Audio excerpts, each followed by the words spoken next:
Hola, ¿cómo están amigos del Centro de Capacitación Jean Piaget? Soy Carlos Jampufé y hoy con ustedes resolveremos nuestra primera pregunta de solución de casos cerrados.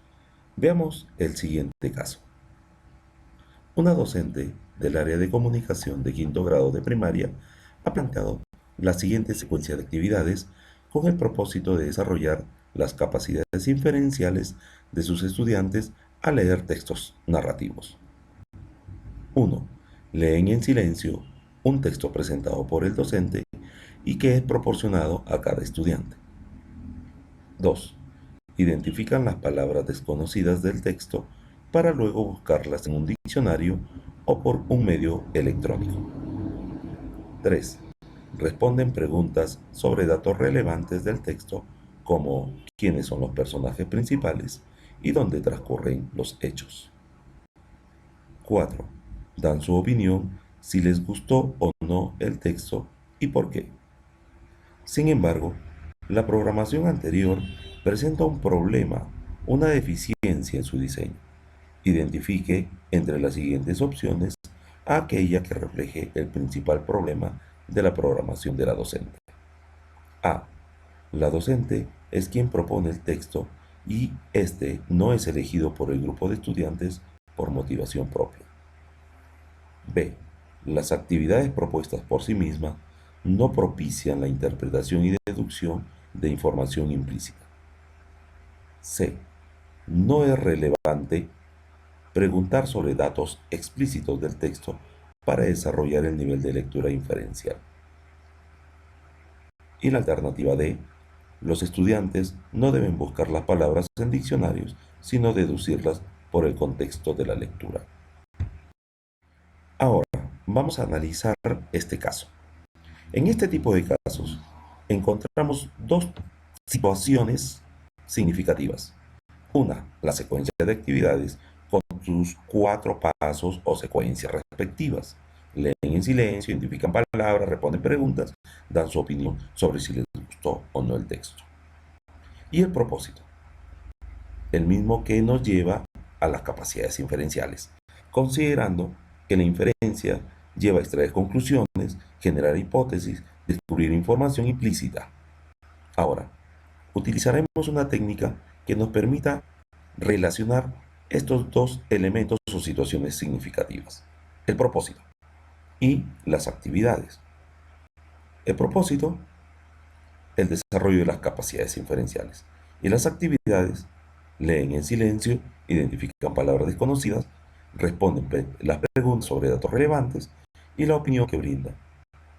Ahora, la pregunta que tendríamos que hacernos es: ¿existe la relación de las actividades con el propósito planteado del desarrollo de capacidades inferenciales? Al parecer, no nos llevan al desarrollo.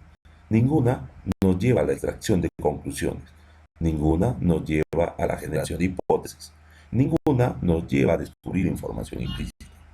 Por lo que podríamos decir que todas estas actividades no llevan al desarrollo de capacidades inferenciales como la deducción.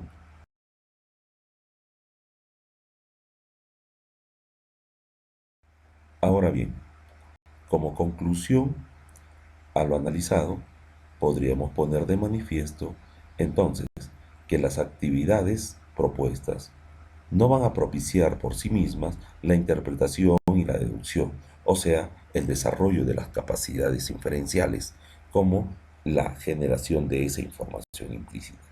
Motivo por el cual nuestra alternativa correcta llega a ser la alternativa B. Aún así, la alternativa C, que nos dice no es relevante preguntar sobre datos explícitos del texto para desarrollar el nivel de lectura inferencial, también es correcto. El inconveniente que presenta esta alternativa es que solamente se centra en la actividad número 3, en que responden preguntas sobre datos relevantes del texto, como quiénes son los personajes principales y dónde transcurren los hechos. En este caso, la alternativa C sí es correcta y adecuada, pero solamente se está centrando en la actividad número 3 y no en todas las demás, o en la secuencia de actividades.